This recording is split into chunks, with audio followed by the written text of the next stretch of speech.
से ऑटो चला रही हैं, उनको लगभग 19 साल हो गए ऑटो चलाते। बोले कि ऐसा कुछ भी नहीं है, बिल्कुल सेफ है, कोई दिक्कत नहीं है। तो बहुत अच्छी बात है।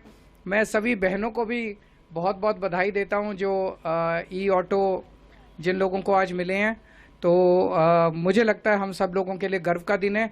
ईवी पॉलिसी जो दिल्ली सरकार ने बनाई है, ये ईवी पॉलिसी बहुत ही शानदार पॉलिसी है। पूरे देश के अंदर इसकी तारीफ हो रही है और अब दिल्ली को ईवी कैपिटल ऑफ इंडिया माना जाने लगा है।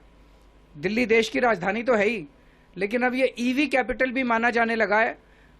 और हमें ये लगता था कि लोगों को थोड़ा टाइम लगेगा। हम कहेंगे भाई लोगों को, भाई अगर नई गाड़ी खरीदनी है, नया कुछ खरीदना है तो इलेक्ट्रिक व्हीकल खरीदो।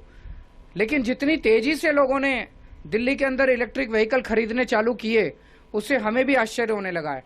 पहले साल के अंदर ही जब से ईवी पॉलिसी लागू हुई है, इस साल जो व्हीकल्स खरीदे गए टोटल दिल्ली में, उसका 10% व्हीकल इलेक्ट्रिक व्हीकल लोग खरीद रहे हैं।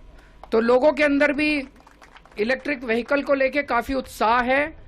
इसका मतलब जो हमने ईवी पॉलिसी लागू की है वो सही पॉलिसी है, वो लागू हो रही है, उसको लेके लोगों के अंदर उत्साह है। तो ईवी पॉलिसी भी बड़ी अच्छी है और पूरे देश के अंदर अब जगह जगह दिल्ली की तर्ज के ऊपर ईवी पॉलिसी लागू की जा रही है।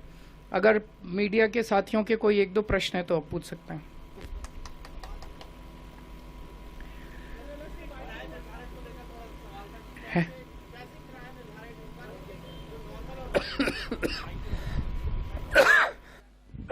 इनका किराया कैसे निर्धारित होगा?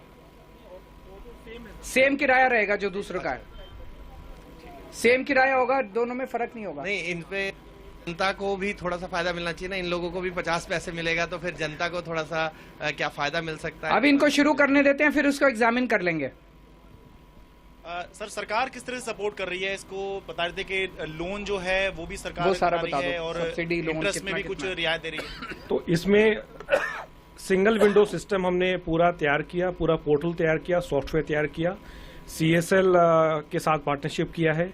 तो बेसिक उसका पर्पस ये था कि जैसे हमने पिछली बार भी, आपको याद हो 2-3 साल पहले जब हमने 10,000 परमिट्स इशू किए थे, तो उसमें कुछ वहाँ से जो हमने सीखा, तो इस बार अगर किसी भी ऑटो ड्राइवर भाई को या बहन को अगर